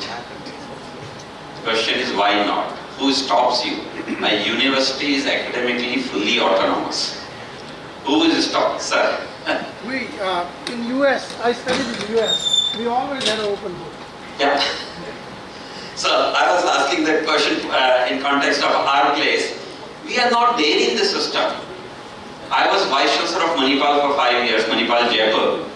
And at that time, if you go to the university as an independent person and happen to meet the students and ask that if there is one desire you have, which you want to fulfill by asking Professor Sancheti to do that, what will be that desire? The students will always say, please ask Professor Sancheti to remove open book examination system. That is the fear they had. Reason being, they didn't want to change. Reason being, it is not a stereo draw type question paper called draw, define, derive, describe. No, this is not required. That's a very poor way of doing the job. You unnecessarily keep reading pages after pages and define, describe and all that. There is no point in that. Give innovative questions and get innovative answers. Marking becomes fast, easy, crisp, whatever. And you know the mind of the person the way they attempt it. Alright? And you also gain in the knowledge with the new attempts which are there. And therefore, when they used to cry, sir, please remove the open book examination system, I used to tell them with folded hands. They will also demand with folded hands. And I also used to say with folded hands, keep the book closed which is in front of your copy and it will be a closed book examination system. The point, however, I am trying to make is, people had fear for change. You have the fear for change. Most of us have the fear for change. And please tell me a situation in the real life. Once you become an employee of a company, is your boss going to tell you a question or a situation where he is going to ask you, give me a closed book answer? Is he going to do that? He does not bother about anything, he or she, whoever it may be. They only demand best answer. From wherever you may get, your friends, your knowledge, other consultant, big data, maybe Google, whatever it is. I need the best answer and if possible 2-3 answers so that I can select all that. Alright? And that is what I am saying is rest of your 50 years of your life is going to be an open book examination system. Why shouldn't we prepare our students for open book examination system? We should. That is our duty, pious duty. So if you have not done it, do it in PG courses at least. Please understand, how many of you are electrical engineering people or electronics people? Just raise hand for sake of, okay, some 20-50 people are there. I hope you understand the concept of impedance matching. I am giving you a real life example. Sir is anyway electronics person, so you know that.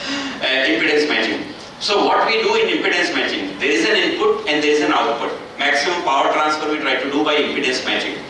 So we are getting a raw material called a student who is 12th graduate. We are putting that student called graduate now in the market. Who is supposed to do? What I am supposed to do? Match his characteristics or transfer function or whatever impedance, whatever parameter you call, such that he is able to transfer maximum output there. And in that case, impedance matching means the output side need, you probably know that the input impedance should be very high in a given circuit so that it draws lesser current, and output should be very low so that it can do certain other things. You know that, electrical people will know it. And the same is what we are trying to do. It cannot be the input is same as the output, then there is no transfer function at all. And therefore my suggestion to you, my dear friends, is make the examinations also little different in your own way. Don't go by my prescription, go with your own imagination of that and possibly do it. Another thing, last one I'll give you, there are many things which I can share with you endlessly. Suppose your class has a size of 60 students and the standard deviation is very high in terms of performance. Lot of students are getting high marks, lot in the median, lot this, the spread is like 20 to 99 and the spread is very high. How do you control it? Ultimately, when I make a product called this iPhone, let's say, I want almost 99.99 performance repeatable. Every phone should be able to deliver. Suppose you are doing students as product, you want them to be as closer to as possible in terms of performance or as consistent as possible. Higher standard deviation will not be good. How do you improve it? Give me an answer if you have any imagination. Peer learning. Sorry? Peer learning can happen. Who is stopping you from peer learning right now also? Yes, to an extent answer is right, but we don't do it. The point I'm trying to make to you is from the examination point of view. Answer you have given is from the learning point of view. What I'm trying to say is, let's say you have a class of 60. You divide them into a batch of 10 each. Okay? And one student from each of the groups will be in the call group A, group B, group C. You regroup them in a certain way that one amongst top 10, one amongst top 20, one amongst this, like that you make the groups of 6 people each. So every group has one topper, one bottom person, one medium person and all that. Now if you try to say that the marks given in theory, I'm not talking about the practical you can always do it very easily. Marks given in the theory, 30 to 40% marks will be of group evaluation and 60 to 70% will be of your individual evaluation. Now this topper guy, who knows that his marks are going to depend on the bottom person, in the bottom grade person, is going to make him learn something and teach him something. So the peer learning will come into an answer, but the method is of different kind of an examination system which I am saying. That means when a topper person who is generally very introvert, he will not talk, share notes, talk to anyone, help anyone because he wants to protect his position, is suddenly worried that he wants to teach all the remaining 5 people so that his average marks also goes up. And when that happens, the average population in terms of knowledge will be better, average marking will be better, average performance. It's something like that. If each one of us help each other, whether in the forced condition or desirable condition, the chances are the society will improve. So I am talking about examination being a catalyst for improving that kind of a thing. That can also happen is through examination. So I've given you some 2-3 examples for how examinations can mold the teaching learning process completely. Okay? And that is what you need to adopt. You wanted to ask something on this or answer something on this? I was answering about the relative grading to reduce that. Okay. Relative grading is not an answer for improving the teaching. Unfortunately, relative grading generally makes sure on the higher side that not everyone becomes A++, because you can say that A++ grade is 99, then A+ is 95, then A or A- can be 90 or 91, so you can segregate them, alright? But at the bottom, if a student is failing or getting only 20 marks, you cannot change this thing. So the suggestion which I have given to you is that 99 marks guy is going to teach the 20 marks guy right away in this semester, because otherwise he will not get 99. Chances are that he will not get. And that's where I am trying to bring the improvement through examination. Alright? Okay, last I basically would come through a small thing in the laboratory domain. I don't have time, so I will not spend more time. I already talked about the virtual laboratory, so I will not talk about that particular concept. I'll talk about one simple thing, laboratory, and I'll make you think on those kind of things on your own. Some of these things are my own in terms of what I have experimented, like HOD hour I said, this slip thing which I said I learned from somewhere. This one which I'm going to share is my own imagination which I tried. I mostly found, I'm now 12.5 years as a Vice Chancellor, so I've stopped teaching. I used to teach, but I know that I've never missed a single class if there is nothing very, very urgent. Even if it is urgent, I've tried to make sure that there is a proper planning and dissemination of information and substitution done. But one thing which I uniquely feel proud of that is that whenever there was a lab, whether it is for 2 hours or 3 hours, I'll not be outside my lab even for a minute. Though I was a very senior faculty, many of youngsters in my department, in my wherever I used to teach, would possibly look at me with some amusement or with some disdain that this guy doesn't know how things happen. He's wasting his time or whatever such things he's probably trying to do. And or maybe they thought that I don't dare the system and therefore I'm not doing it. All of them felt proud, large number of them felt proud in bunking that lab class and leaving the lab class to technician, which I didn't do. My all purpose in that was that a lot of people write fancy records, colorful records, they'll write aim, objective, precaution, equipment, process, theory, all that. What is new in that record inside the lab? You take observations, 4, 5, 6 students sometimes will do the lab together, so observations can also be common. When the observations are common, the result has to be a formula or a graph or a slope or something. Once again, the answer will be common. All the 6 can copy. What do you do about that? What, is there a learning if they are copied? No. I know that during our days, copying was not easy, so there were different methods of doing. A lot of people used to do just before the class. And there was no learning at all in that, and it continued for a long time. My thing was simple. You can fill as many pages as you want, I don't mind. I'm not going to read anything till that. Your observations will be certified by me when you're completing the experiment, and therefore I know what result you should get. Based on that result, all the 4 or 6 or 5 or 2 students in that particular experiment were asked to write at least one A4 page of what we call discussions. That discussion would mean that why this experiment failed or why it's failed, what was wrong and what was right. What happens if the frequency changes, what happens if the current changes, what happens if the voltage changes, what happens with everything changes. It has to be understood and to be written in your own language, in your own handwriting and with your own explanation. And when the experiments are being done, I'll be calling each student one by one to explain that discussion to me when I'm sitting in the laboratory. And the purpose of that was to know whether it is done by him or it's copied. The rule was simple. One who has copied and one who has allowed it to be copied, both will be punished with 0 marks in that particular thing. So no one would dare to allow the copying. And if someone writes something and he doesn't have the logic, he doesn't understand, he'll be caught and he'll be getting poor marks. Many of you might do it, many of you are doing it. But let me tell you one thing.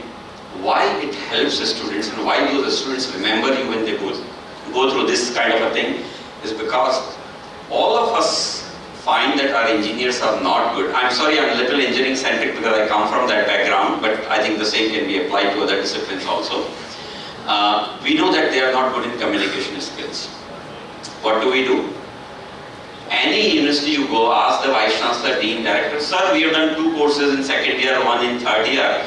This is one on this communication skill, this is one on that. This is what I call capsule approach. Can you make your body or build your body by eating the capsules of iron and vitamins and proteins? I doubt. It can do some repair and patchwork. I understand if there is some deficiency here and there, but it cannot build your body that you have taken all of them like that. It has to be done organically, and therefore, if you have to build your communication skills, you have to write things regularly with some sense, with some logic, with some understanding. Now that never happens because at result we will stop the experiment. There will be no discussion at all. Once the result is fine, he gets 10 out of 10 or whatever it may be, and there is no discussion. So imagine now, 3 labs in a semester. So in maybe 6 or 7 semesters, he does 20 labs. In each lab, he does 10 experiments, and therefore he has to now do 200 experiments. In 200 experiments, he's writing 200 pages of discussions in different contexts all the time, and maybe 20 different teachers checking those 200 documents in their own way. There will be a lot of new knowledge in terms of expression which the student will gain. We don't do that. We do only capsule approach, that we have run one course called Communication Skill 1, Communication Skill 2, in this we teach grammar, in this we teach this thing, and precis writing or whatever, nothing will happen. You do that, I am not against that, but what I am saying is do it as a regular dose. So make your laboratory much more involved, much more hands-on, and the last thing about the laboratory is Once again, I give examples from electronic domain because I come from that, and I hope you understand the context and you can translate it to any other context. In most cases in electronics, we are inundated by simple boxes. You put 2 leads on the input side, you put another 2 leads on the output side, connect a CR or something, and experiment is more or less finished. This is the approach which we are following. Demonstration for demonstration, that model or module is fine, but that cannot be called as an experiment. Just drawing one IV characteristics or changing one input parameter and changing one output is not. Examinations here? Why not? The question is why not? Who stops you? A university is academically fully autonomous. Who is stopped, sir? In US, I studied in US. We always had an open book. Yeah. So I was asking that question in context of our place. We are not there in the system. I was Vice Chancellor of Manipal for 5 years, Manipal Jaipur. And at that time, if you go to the university as an independent person and happen to meet the students and ask that if there is one desire you have which you want to fulfill by asking Professor Sancheti to do that, what will be that desire? The students will always say, please ask Professor Sancheti to remove open book examination system. That is the fear they had.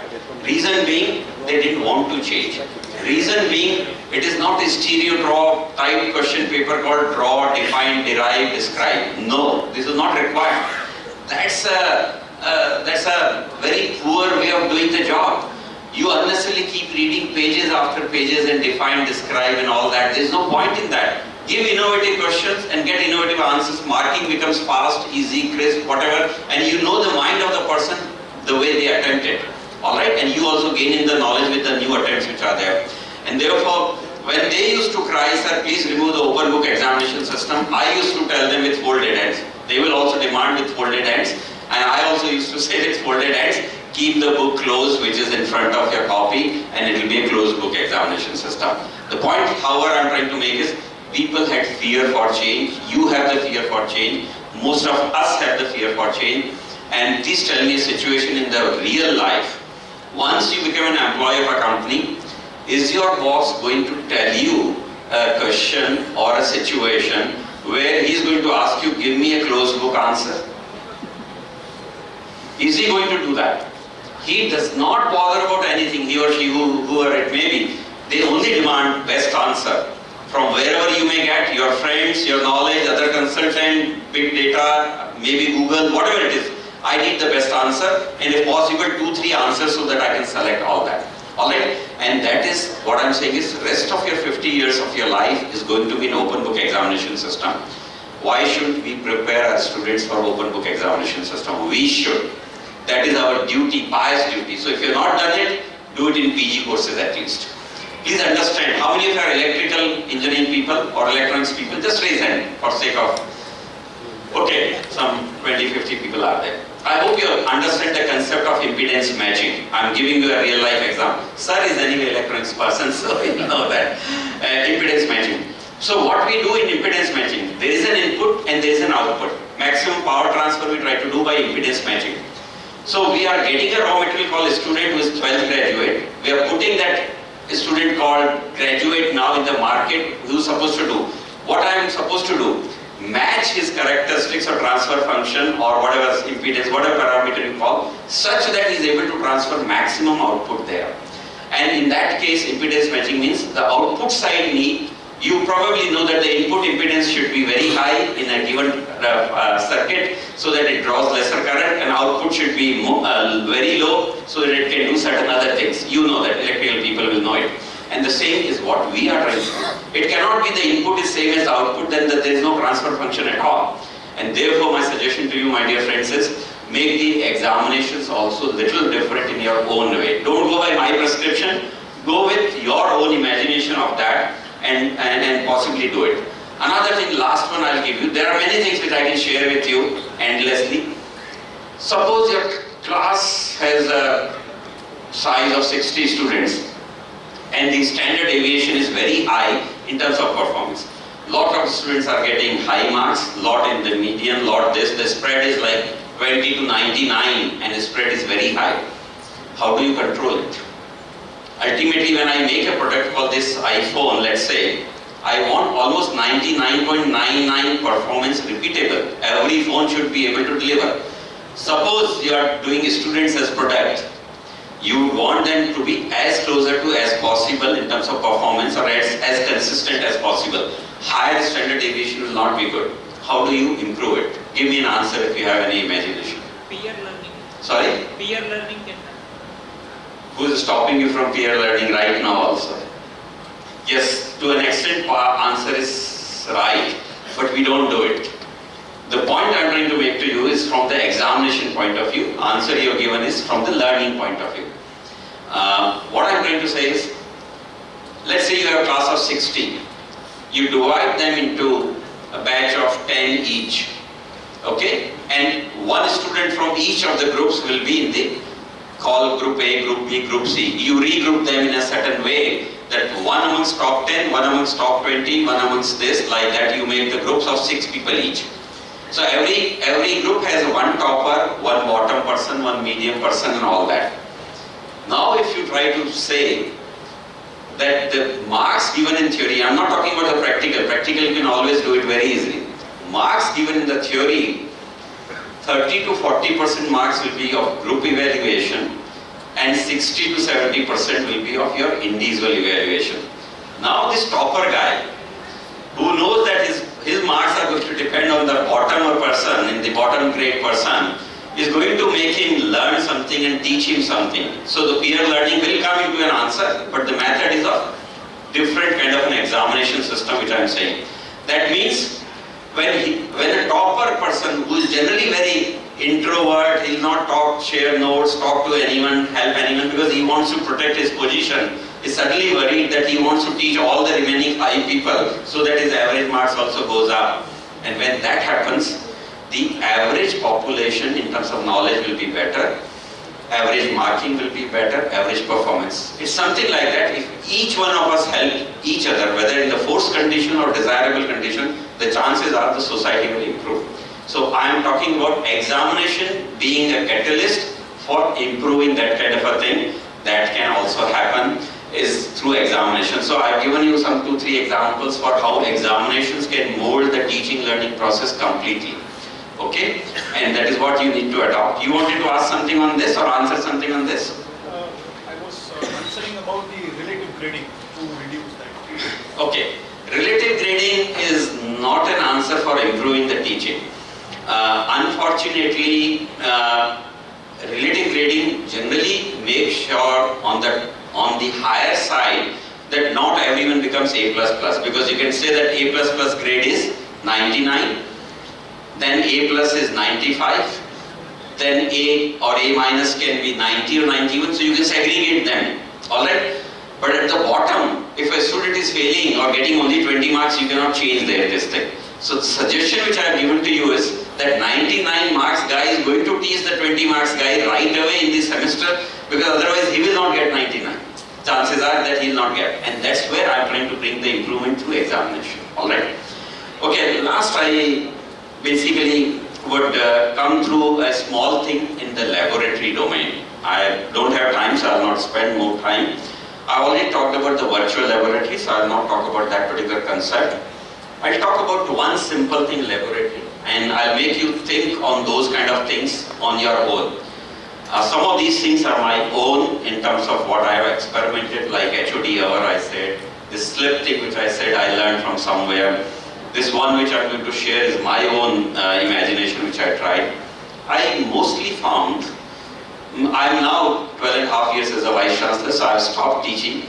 I used to teach, but I know that I've never missed a single class if there is nothing very, very urgent. Even if it is urgent, I try to make sure that there is a proper planning and dissemination of information and substitution done. But one thing which I uniquely feel proud of that is that whenever there was a lab, whether it is for 2 hours or 3 hours, I'll not be outside my lab even for a minute. Though I was a very senior faculty, many of youngsters in my department, in my wherever I used to teach, would possibly look at me with some amusement or with some disdain that this guy doesn't know how things happen. He's wasting his time or whatever such things he's probably trying to do. And or maybe they thought that I don't dare the system and therefore I'm not doing it. All of them felt proud, large number of them felt proud in bunking that lab class and leaving the lab class to technician, which I didn't do. My all purpose in that was that a lot of people write fancy records, colorful records, they'll write aim, objective, precaution, equipment, process, theory, all that. What is new in that record inside the lab? You take observations, 4, 5, 6 students sometimes will do the lab together, so observations can also be common. When the observations are common, the result has to be a formula or a graph or a slope or something. Once again, the answer will be common. All the 6 can copy. What do you do about that?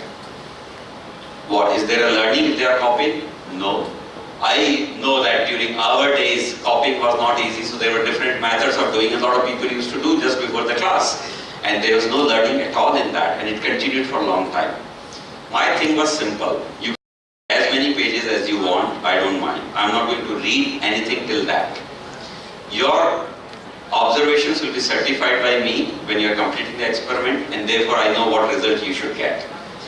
Based on that result, all the 4 or 6 or 5 or 2 students in that particular experiment were asked to write at least one A4 page of what we call discussions. That discussion would mean that why this experiment failed or why it's failed, what was wrong and what was right. What happens if the frequency changes, what happens if the current changes, what happens if the voltage changes, what happens with everything changes. It has to be understood and to be written in your own language, in your own handwriting and with your own explanation. And when the experiments are being done, I'll be calling each student one by one to explain that discussion to me when I'm sitting in the laboratory. And the purpose of that was to know whether it is done by him or it's copied. The rule was simple. One who has copied and one who has allowed it to be copied, both will be punished with 0 marks in that particular thing. So no one would dare to allow the copying. And if someone writes something and he doesn't have the logic, he doesn't understand, he'll be caught and he'll be getting poor marks. Many of you might do it, many of you are doing it. But let me tell you one thing.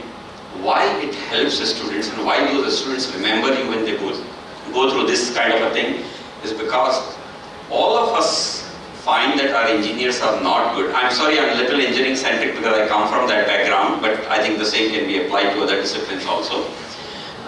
We know that they are not good in communication skills. What do? Any university you go, ask the Vice Chancellor, Dean, Director, sir, we have done 2 courses in second year, 1 in third year. This is one on this communication skill, this is one on that. This is what I call capsule approach. Can you make your body or build your body by eating the capsules of iron and vitamins and proteins? I doubt. It can do some repair and patchwork. I understand if there is some deficiency here and there, but it cannot build your body that you have taken all of them like that. It has to be done organically, and therefore, if you have to build your communication skills, you have to write things regularly with some sense, with some logic, with some understanding.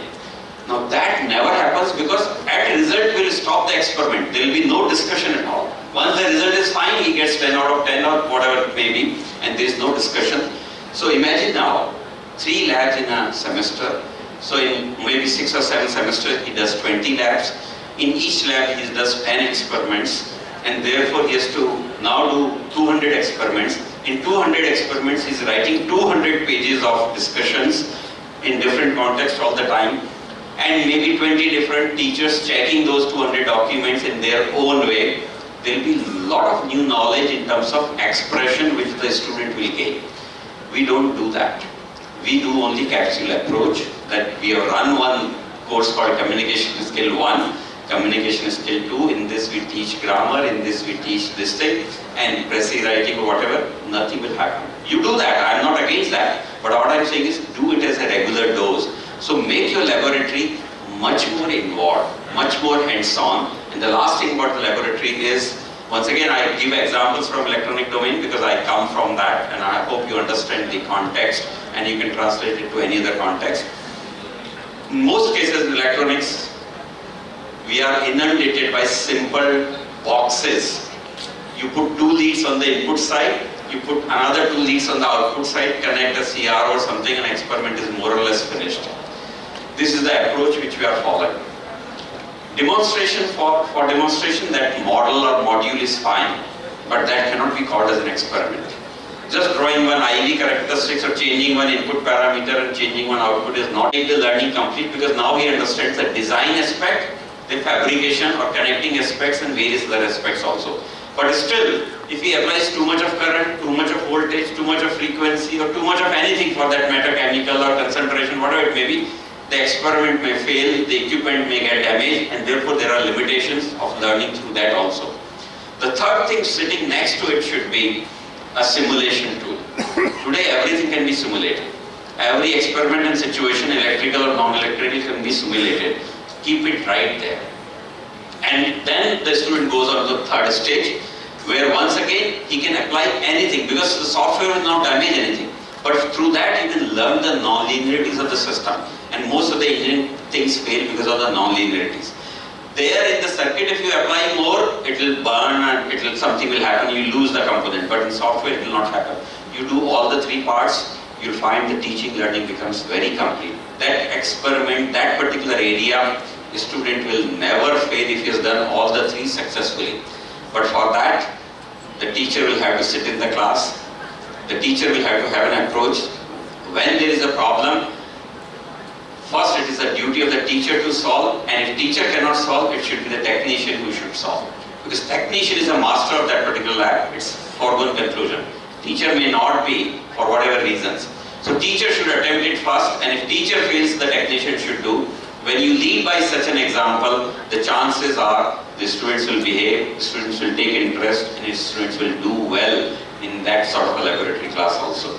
So likewise, there can be many different approaches, my dear friends, in the teaching learning profession. Status quo is not the answer in any domain, whether you are finance, banking, insurance, automotive, anything you take in your life, it's not an answer. You are also a customer to many of such answers, and you demand the best in that. If Google does not work in time, you're not happy. If your computer does not boot up in time, you're not happy. If the GPS shows a wrong thing, you're not happy. So why do you think our students will be happy if we don't improve on these kind of counts, where the latency is less, where the redundancies are removed, or the so-called monotony is removed, or where the obsolescence is removed? All that we'll have to do it to make our profession vibrant and be in sync with the demand of the young generation. That is the duty of teacher. Teacher is no more a teacher right now, in my opinion. It is now more of a facilitator. And a facilitator will have much more role bigger than a teacher. He wants to learn about innovation, do it. Entrepreneurship, do it. Training, do it. Skilling, do it. It's not just the classroom teaching. And therefore teaching is also multidisciplinary. And in my own way, I understand that I have to facilitate that.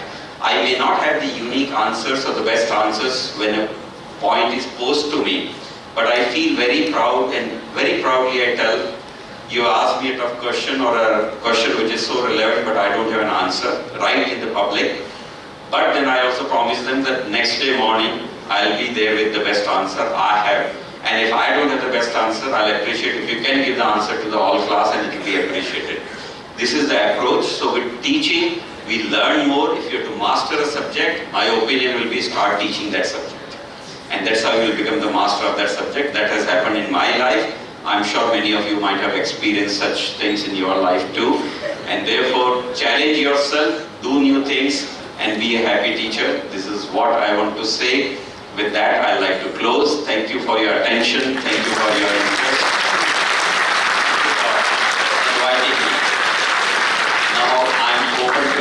Any tough questions, I'll be more happy if I don't have the answers, but if I have the answers, I'll give you the answers also. Excuse me, sir. Sir, I have one little question. Actually, when we are saying that we want to improve the communication skill of the students, first of all, we have to tell them that you write this much and that much. That exercise we are performing. But what we found, the students, those who are coming from the school, slowly and gradually we have in entrance examination and something like that, students are more focused on choice-based MCQ or objective. Question, can I answer? Yes. Age is of learn, unlearn and relearn. If they are not come with the right learning, make them unlearn it first. I said, I call him, my dear, now I am going to check your answer. Come here, this is what you have written in the discussion, explain me. Why have you written this? Why is it this going up and this did not happen, that happened, whatever. And he comes, someone can be smart to explain me in a minute, someone will take 5-10 minutes. And by the way, other students also tend to know what is being asked and why it is being asked and who is told what. So you have to give different time. When I gave you the example of New South Wales, did I say that that teacher is spending same time with all the 600 students? No. AI tells him that this boy is very bright. Give him some advanced material so that he is satisfied. He attends the classes, he engages with the subject and he explores more. In fact, the concept there is, these days if you do not know, I must tell you, when I started teaching, the concept was I go to the first class and the whole requirement was cover the course, complete the course. And at the 30-40 hours of lecturing, I say, oh, I have covered the course. Then someone says, I revised something. And the cover the course was a big concept. Today, it's a shame to say that, if I may say that. You may be doing it, someone else may be doing it, but I don't want to do it.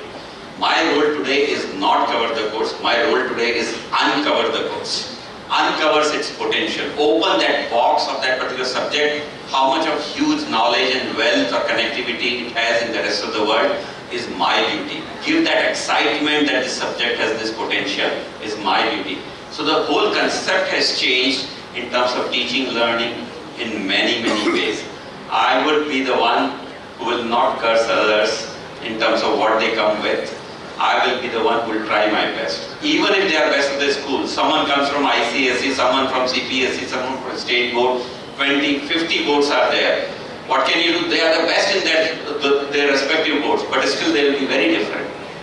Can you say that, sir, they are different? One of the toughest class, my dear friends, I have taught in my life was in IIT Bangkok. I was on a faculty secondment and seconded faculty from India. Generally, we used to be 3-4 people would get electives. Most of the world over, with whichever seconded faculty, they will not do the core courses, they will do the electives. And the process there, in 2005, I am saying, I'll go there and lecture about my course for 1 week. A student can come in the class, may not come in the class. He can walk out of the class in the middle also. And after a week, he'll decide whether I'll attend Professor Sancheti's class as an elective or not, or may not. It may so happen that I go and do a bad job and there is a 0 person in my class. That would be a shame for me if that happens. I ended up teaching a class of 19 in the subject which I was doing. That was by far the biggest in the electives in that particular department. So I was pretty happy that, okay, I've done a decent job to begin with. But it was nightmarish, let me tell you. Whole semester I had to study so much, prepare so much, because amongst those 19 students, there were 12 or 13 different nationalities. From Vietnam, from Bangladesh, from Pakistan, from India, from Sweden, from UK, from wherever. 13 nationalities in 19. One doesn't know maths, another one doesn't know English, third one doesn't know logic. And I do not know at what pace to go, at what to ask and at what level. And someone has already studied an advanced course of that nature in his earlier studies. And therefore how to keep him engaged, all was a tough time. And therefore diversity handling is a development we should do. And that is what I gave you as an examination answer. That someone may have 20 marks and someone may have 99. Compress them, bring the diversity to a little lesser in terms of performance level. I'm not saying the subject, performance level. So this would not be acceptable neither as a question nor as an answer.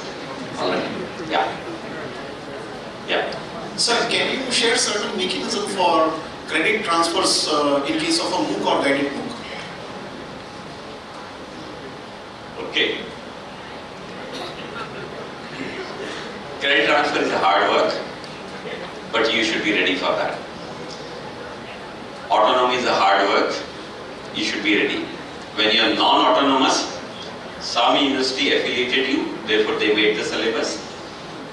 Someone in that university made the question papers. Someone in that university evaluated the question papers. Someone in that university declared the results and did all the donkey's job. Today, all that donkey's job has to be done by the teacher himself or herself. And therefore, autonomy is a costly affair. Autonomy takes more time and more effort. But you want freedom, then you don't have to be a donkey. Isn't it? You need to be intelligent and you need to be doing your own things. And the same thing applies to MOOC. MOOC is what you want to learn and what you can allow someone to learn. That means it will entail more work in terms of assessment. It will entail more different approaches, more diverse things.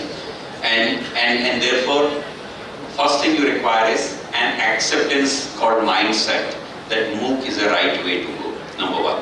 Which is what is not there and that's why it fails. I recently got, a month back, a student who was sent to Harvard for semester, 5th semester, student of electronics. He happened to be my student's son, so my second generation student, you can say, and therefore he approached me. He worked with a Nobel laureate there, and he took 3 courses there in Harvard, I'm saying, recently. He comes back, he's an electronics 5th semester guy. The first course he took was the world of music. The second course he took was science of 20th century. And the third course he took was quantum physics. Now this is a 5th semester electronics guy going to 6th semester, goes to Harvard and does this and comes back. He came to the department. Obviously the department head was clueless how to handle or how to match and map his credits to this. And the problem came to me and I found the answer. I talked to them, I explained them whatever it is. So problems will be unforeseen, but your mindset should be open that you will do it. But those are generally for intelligent students. MOOC is not necessarily the standard option right now for laggards. And therefore allow it more freely to that, you will learn through that. However, in SRM what we are trying to do right now is, if we are allowing MOOC's performance, let's say the SWAYAM gives you a test result, or NPTEL gives you a test result. You know about NPTEL, I'm sure, and you know that NPTEL conducts tests and NPTEL numbers have gone to 5 lakhs, like that. I was the first institution outside the IIT system to get entry into NPTEL system. And therefore, I know quite a bit about that. And therefore, what you need to do there is, NPTEL's grade cannot be final for me, for my institution. So what we do is, whatever marks you get is counted towards your, basically, internal evaluation. So let's say 50% marks for internal evaluation, whatever NPTEL or SWAYAM gives me, is that your continuous assessment. Because MOOC, I cannot do continuous assessment for every subject, for every student. And then I conduct a special test. The student will tell me that so many credits is doing through MOOC. Question paper setting and evaluation my teachers can do, and the 50% will come through my own listing. So that is the evaluation mechanism which we use. The second thing we try is, wherever there is a number which is large, we try to do the guided MOOC. That there will be some classroom hours to discuss, flipped classroom model, which will be there to discuss certain things, and that's how we use the MOOC. But you use your own method. I am not prescribing that you use my method. And you correct your method if you fail in doing something. That would be my answer to you. Okay? Okay, last one if you have, or you're tired, or is a cup of tea waiting outside, hot one. I think before we conclude, our President sir want to introduce one virtual lab instrument which we are already trying. So.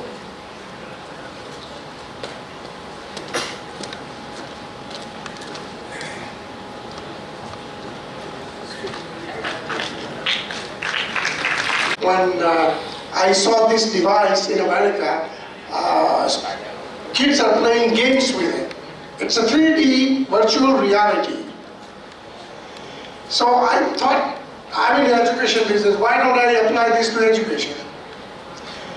So I came back here and I have created a team of 4 people and started a company called Katsuha.com. And I gave them an assignment, from 5th grade student to 12th grade student, all the science courses, create the content and download on this. And it would be 3D, virtual reality 3D. So if you are teaching a heart, the student who is wearing this, he will walk next to the heart and he sees the heart pumping, he sees the blood flowing, he sees the valve opening and closing.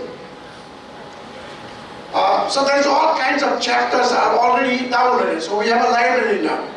We have 2 schools on this campus, the Saini school and the English school.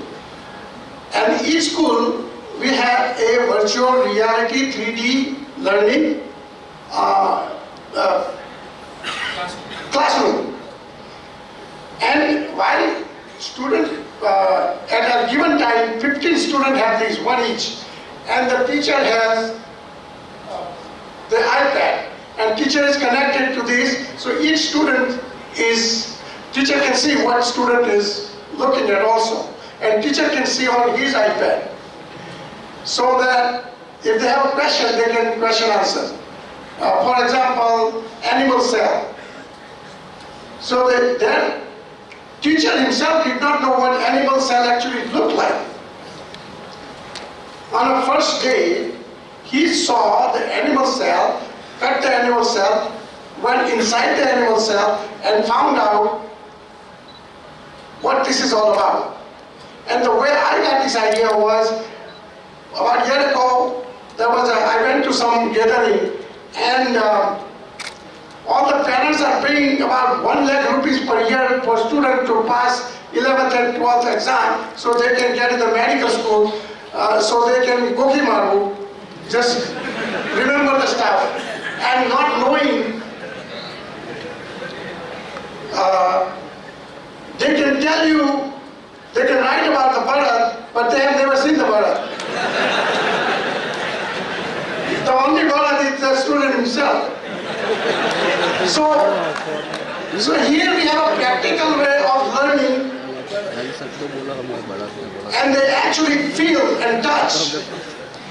For example, chemistry experiment. You can actually do it on here. NaCl. It shows you how the electron moves from one place to another. And it's a 3D. So, you know, the orbits are also 3Ds. So, at the Ganpat University, we are also keeping up to date on the thinking and learning, new ways. Anybody wants to know more about, we have labs. Maybe we can set up time for all the professors and students to go and see. And you can also give your input. So I took this idea to CM, Rupaliji. And Rupaliji asked me to give a proposal for entire Gujarat. I said, wait a minute, let us, give us some time. We want to run some experiment. We want to make sure that everything works like a clockwork, the way it should. Then we're going to go with the 10 school. Then we will go to 100, and then we will launch it for entire Gujarat. But I think it's a great application. It's a company that is, I should say, owned and operated by Ganpat University, because we have personally, I have finance team. Anyway, so we have things like that. We keep thinking and talking and doing it. Everybody has heard about the Khan Academy. Yeah, Khan Academy is, 2-dimension. So this is 3-dimension science also. Anyway, thank you.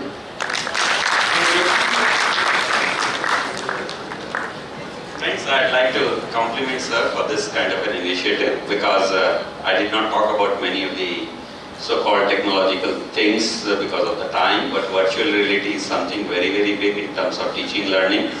And that's why I talked about the virtual world anyway, but gamification is also another way to teach many things which are there. And my suggestion is, taking clue from what sir has said, is that you don't just go and see the lab and do something. You become a part of making these things. I don't think the teachers at the school level have the required degree of competence to do it very nicely. It's us who should be able to teach the rest of the world very nicely. So make sure that each one of you take plunge in doing MOOCs or plunge in doing VR applications or doing whatever you like. You cannot do everything, I understand, but pick a niche area which satisfies you and gives you a space to say that I am a better teacher, I am satisfied with what I am doing. I think this is one experiment. He could have very easily avoided anything called this kind of a tool of virtual reality, but he does it for the sake of other people, and that is what we also need to do. Thank you.